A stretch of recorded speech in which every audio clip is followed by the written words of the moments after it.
All right. What up, good people? What up, good people? Welcome back to my YouTube channel. Thank you all so much for coming back. I really appreciate it because you didn't have to. So I thank you for coming here.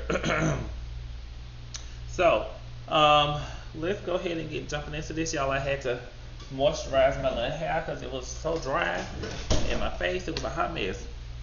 Lord, let my barber be in on Thursday because this needs his attention.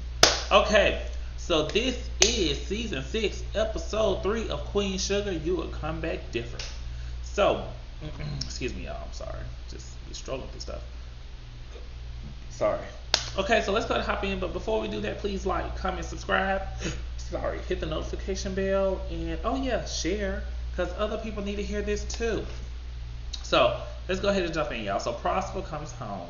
Billy brings him on home, and the Bordelon family's there, and you can see right then and there the difference between how he treats her versus how he treats the Bordelon family and kind of their standing.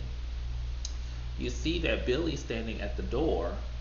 Everyone is inside the door by the couch, welcoming him in, sitting down, giving him hugs. He seems so elated and happy at the fact that she's there. Yet, I mean, not that she's there, but they're there. Yet his own daughter is right there. And it's almost just kind of like, thank you for bringing me home. I don't know what happened. Now I think when I try to reflect on past seasons, I think Prosper's wife passed while Billy was like a real young child. I want to say that had to have been the situation because I feel like he's displacing his hurt and anger and stuff and putting it on her and not on his deceased wife. This is what I mean when I say he displaces anger. So displacing anger, of course, is putting your anger onto someone else when it truly belongs to another person. A lot of times people feel like they cannot blame the dead, right? You can't blame the dead, you can't do this, can't do that. Well, at the same time, even though you can't blame them, you still have emotions toward the situation. You're angry that she left you early. I'm assuming here, because I believe that she died when Billy had to have been young. And instead of you embracing your daughter, being kind to your daughter, loving your daughter, showing her affection, you basically showed her anger, distance. Nothing was given to her. And you sit there and you gave it to the other family. And they looking at her like she crazy. Because they only see the good part of you. They see that affectionate you. But she got all the bad parts of you. And it's so sad to sit there and just look at Billy in that door. Just looking at the family, and it makes me think about object relations family therapy. So it's like a play off of regular object relations theory, and a lot of that stuff talks about transferences and type of defense mechanisms in connection with the family. And I think a lot about like projective identification. I'm looking the way that Billy comes into a space when it comes to that family and Mr. Prosper. I believe that they probably all targeted her or looked at her as kind of like the bad person, the deceiving person, and all this kind of stuff. And she took on that identity and just accepted it as if that is who she is, and that's not who she is. I'm telling you, if I had her and Mr. Prosper in a session, we would be doing transference work all day. And we would do nothing but object relations family therapy because he is displacing his feelings for his ex-wife onto his daughter. He's projecting stuff onto her. She didn't identify with it. It's projection. It's everywhere. Stuff is just everywhere. We would have to do a lot of work together, but we would get some good work done. And of course, you know, we see that Violet is now in her restaurant, her diner, and she's packing up a box. And Hollywood is like, "Oh, hey, baby, you know this for my opening at the spot." And she's like, "No, your stuff already packed up in the bag." And he's like, "Well, who's all this stuff for?" And she's like, "My customers. You being nosy. Go in the bag, do something." And he comes out and he sees her getting money, putting it in the box. Violet needs to be honest with I was going to say Prosper, y'all, sorry, with Hollywood. Like, You have a good husband. He's not Jimmy Dale. Let me tell you, he's not Jimmy Dale. Valid. He didn't do those things to you. He's showing you nothing but love and compassion. And you sit there and you lie to your husband. That's not how life works. That's not a good thing. That's not what you're supposed to do. So anyway, we flash over. Where are we? At the courthouse or something, like they're doing a town hall. Like must be at the city hall. And we see Ralph Angel on the phone, talking, of course, about money stuff about the money. He about to lose the farm. And Charlie comes over. She's talking to him like, hey, if you need some support, let me know. He's like, oh, no, we good once we get this money. And she's like, you mean if you get it, like, you know, it could take a little minute. He's like, no, we good. Ralph Angel, stop turning down help. Let me tell you something. There's a difference between taking advantage of someone and accepting help. Taking advantage of somebody is always asking them for money, right? Consistently, over and over. When someone offers, that means that they can't help. I think the issue is, and what's going on is that Ralph Angel knows that if Charlie and them has to help him, I think it not validates. It kind of highlights the fact that he should have allowed them to keep that land in all three of their name instead of just putting it in his name. I think that then shows that he's not responsible and he can't really take care of himself as he wants to portray that he can. But Ralph Angel makes stupid decisions. Like, I swear I'm on edge every time I see him on screen having to make a decision. I almost want to just jump through a window. Like, Ralph Angel is a prime example of how black men in the South are. They feel like they cannot accept help unless they're actually taking advantage of a person, and that is shameful. Just go put it like that. And not all black men in the South, but the toxic ones. Just make that clear. But anyway, Billy comes up, she's offering support, and she's like, you know, hey, I'm trying to make sure my daddy get his check so I can speak the legal jargon, you know, do my piece. Here come Nova when Billy walk away. Don't believe what she gotta say, don't believe her. And Ralph Angel's like, I'm not getting in the midst of that. And she's like, you gotta, basically, you can't trust her. But I'm like, Nova, you the same sister, you the same sibling, you the same person who wrote a tell-all book on your family's business without their consent. Looks like they can't trust you. Just saying. So they get up in there. First thing first, we go back over to Violet in Hollywood. See, this whole back and forth is a little bit Hollywood's like, yo, I see you. What's up? What's happening? You gotta tell me something. So I'm like, please tell him Violet, but we find out that she do. But before that, we go back to the courthouse and they're in there having a talk, and it's the black farmers on one side, white farmers on the other. The white farmers are feeling like they're not being considered in this suit, and they felt like they weren't considered with the vaccine drive. However, what these white people in the show, I'm not gonna say all white people, but some white people do the same thing. What they tend to forget is that vaccine drive was for St. Joe Parish. Y'all were not living in St. Joe Parish and don't have an address in St. Joe Parish, so why should you be allowed to get St. Joe Parish's vaccine? Not only that, but y'all haven't lost anything with the farming, but the black farmers have. Y'all land wasn't going to be taken away. They were trying to take the black farmers' land. So why is it that y'all are up in here causing a fuss? Oh yeah, because y'all feel like y'all are entitled to everything. That's not how life works. And I find it interesting because I think, if I'm not mistaken, actually right now there is a case about with black farmers right now going on. So this is really like touching on things that are happening recently. I mean, in the actual moment. So it's a very interesting thing. Very interesting thing. So we see that Violet in Hollywood goes over. They see, what is her name? Her last name is Parker. On the show, her name's Celine, but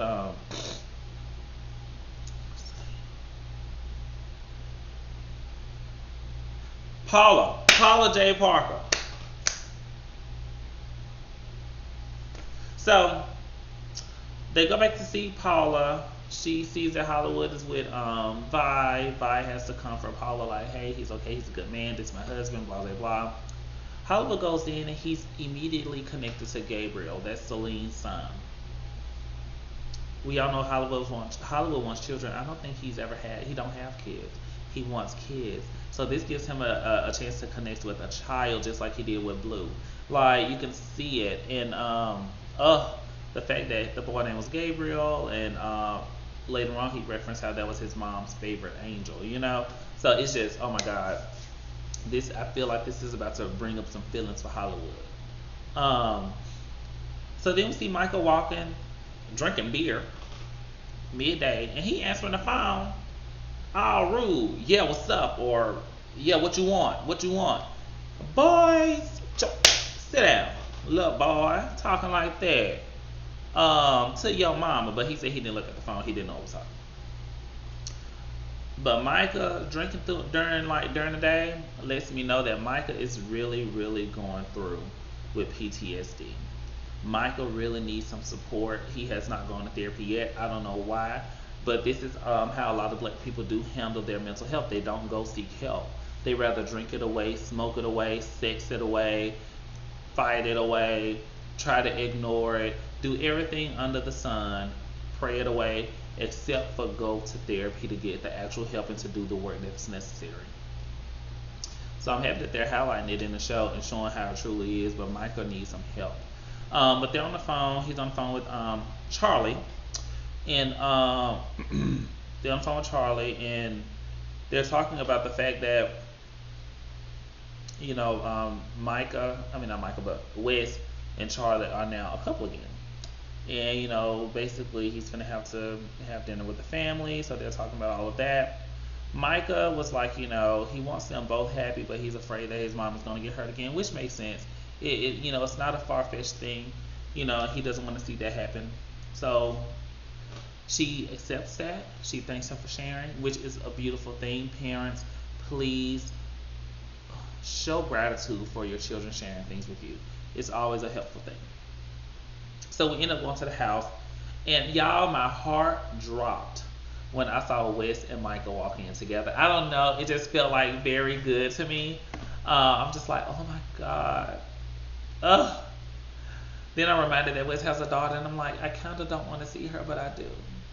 It kind of messes up my fantasy. But anyway, I love, love, love the family unit. And Wes apologizes to the family unit. Let me tell you how healthy that is. That is so healthy, because you did not just hurt her, you hurt her family. And people, let me tell you this. I had to tell my little sister this because we had a conversation. Don't tell me the bad if you are not going to share with me the good. And I had to actually tell my best friend that. I told my best friend, I said, do not tell me anything else about your husband, because I cannot stand him. I told my little sister, please don't talk to me about your husband, because I do not like him. And that's because of the things that they shared with me. I'm like, in order for me to work through some of my stuff now with the stuff that you have put on me, so that I can be a presentable person in front of these people, don't share anything else with me, because if you go stay with them, then what are you telling me for? So Charlie, don't tell them anything else. Leave it alone, sister. Go to therapy if you got a problem. So, but Wes apologized to the family. I thought that was beautiful. That was actually what he should have done. He did a great job. Kudos to Wes. So then we go to the real spot. And while we're at the real spot, just honorable mention, I truly believe that they were able to better accept Wes, or be a little bit more calmer with Wes, because they did not because they did the same thing with Darla, but I feel like because Darla's there, they show that they have the ability to be better. So I feel like that's why they did that with Wes. But tomato, we'll see what happens. So we go to the real spot. It's looking good. Fellas did a great job. It looks cute, and everything. And Ra introduces us to this character. What is the dude's name? I can't think of his name. He was fine though. Anyway, but he out of prison. Oh, honey. They made him prison, sorry. Hollywood was not feeling it. Hollywood was like, nice to meet you, brother. Thank you for coming through. Rob, why you bringing? Don't look. You know what? Nope, nope, nope, nope, nope, nope. That's how the black community. That's how we end up in the places we are now. I'm happy that you brought him along. I wish you would have vetted him out before bringing him along, because look at what he did at the end. But we'll get there in a second. So, but the rest part looking good. They called Prosper on the phone. I'm happy to see that Billy there trying to make sure Prosper eat and everything, make sure he's taken care of. She's doing good. She's doing her job. She's, being a good daughter. And then we see Micah, they're sitting there, everybody's trying to talk, vibes at ladies' night with Charlie and y'all, I need my tea. Y'all hear my throat.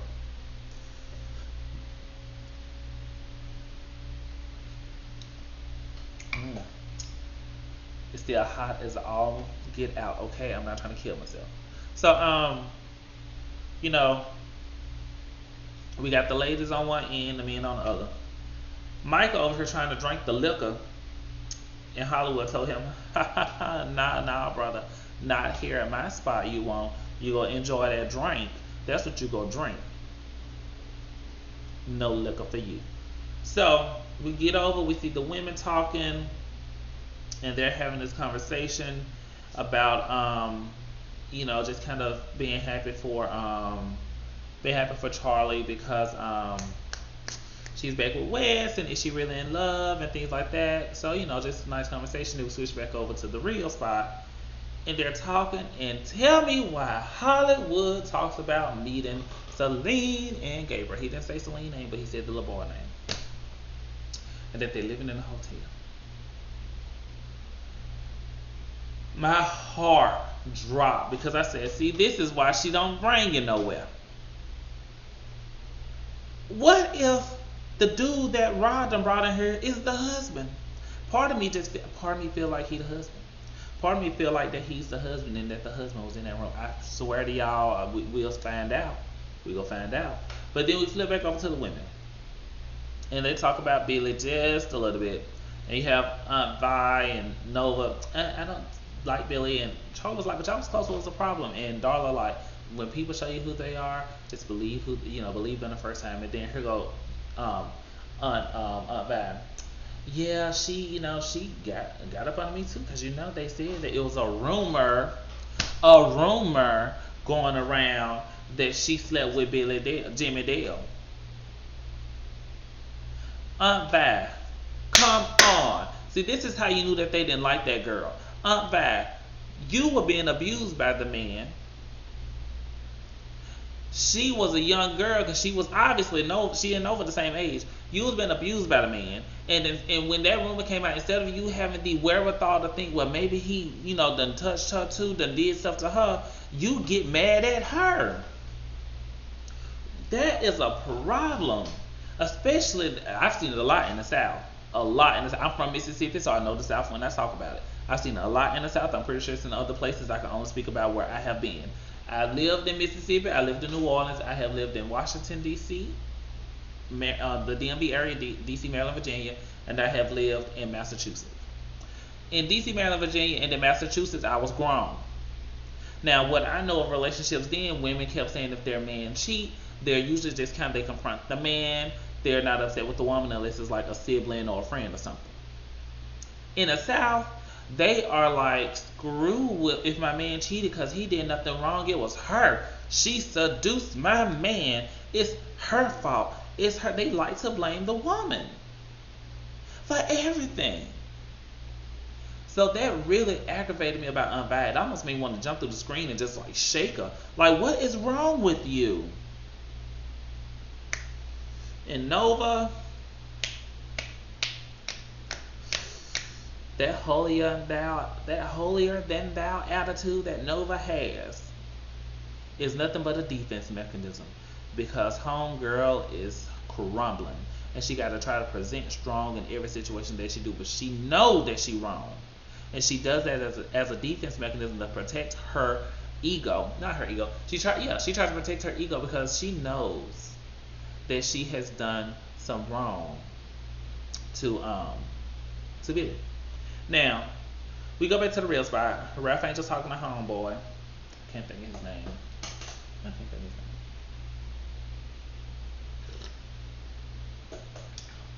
Ooh, that felt so good. Okay, Ralph Angel talked to the dude. The dude trying to get him to run up, some stuff for the land or on the landry, like trying to steal. It want Ralph to be the getaway driver. Buddy.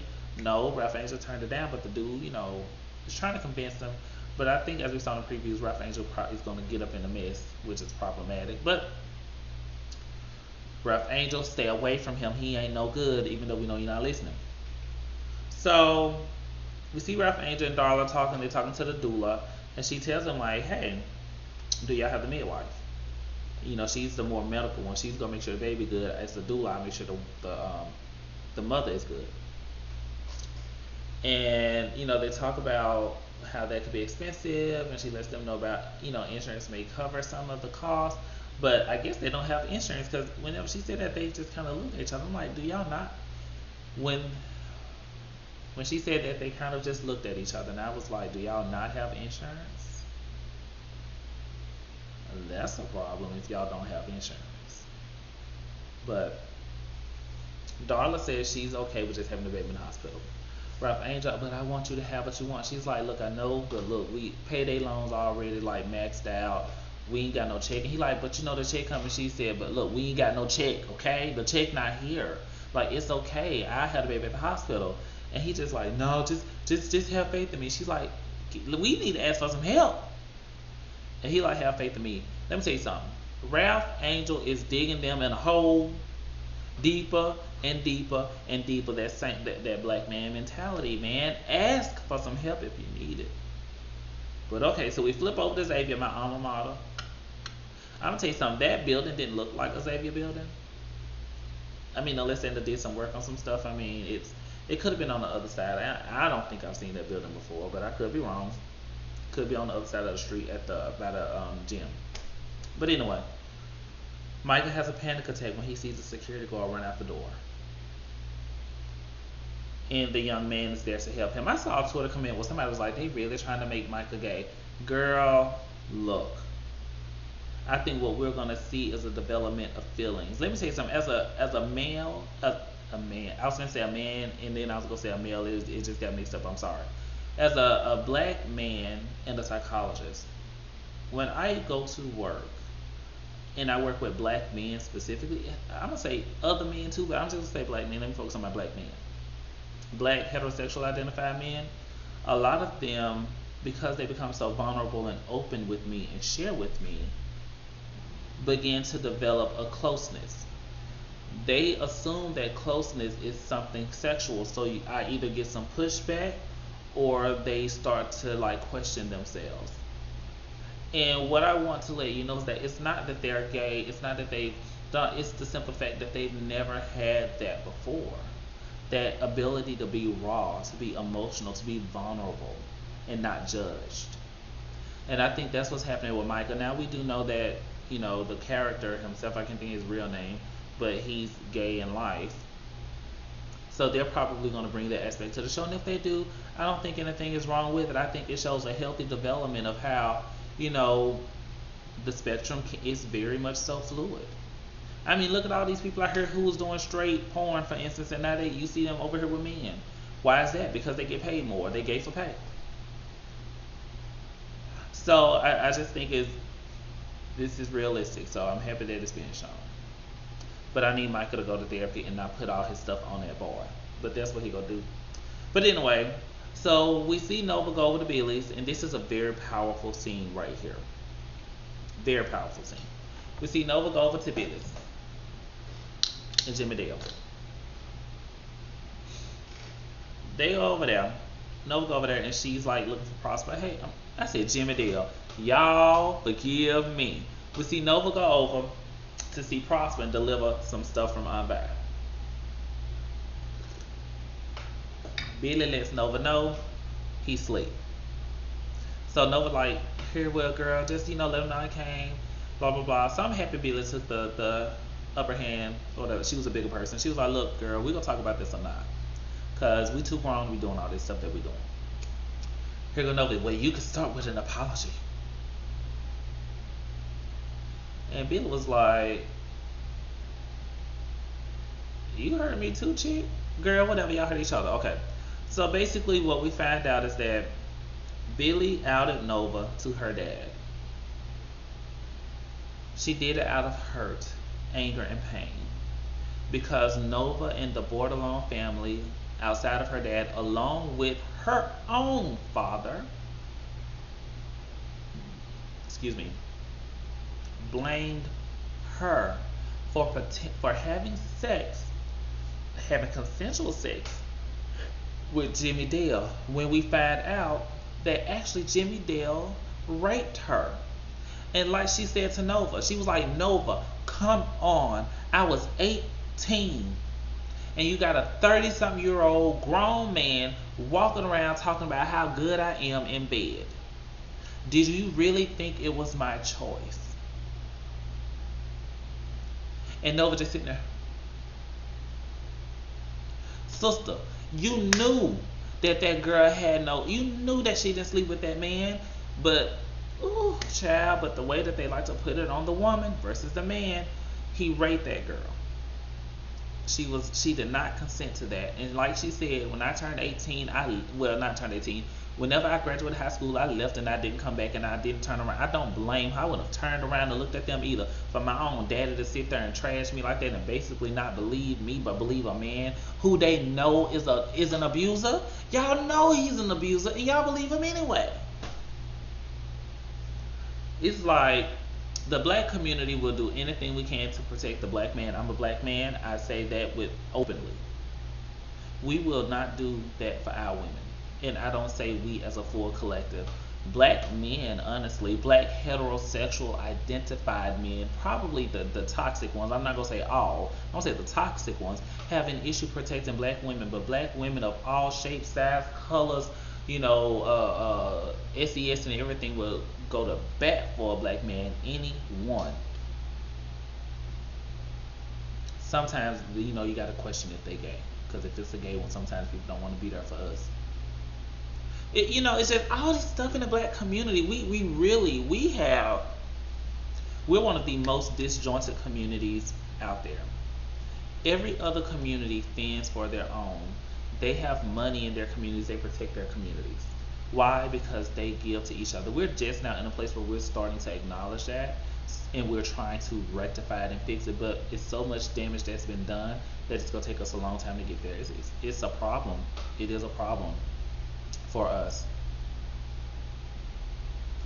And it's so sad. But basically with Nova and Billy, Billy talked to Nova's dad, and she saw that he was understanding of her and he was so gentle and kind, to where she was upset at the fact that she didn't have that in her own father, but Nova had it. And she was not afraid. She was upset with Nova because, you're my best friend. This is happening to me. You're not here to support me in it, but yet you are granted this kind of gentle father. No, ma'am. So I'm gonna tell him something about you. So she did it out of spite. She did it out of anger.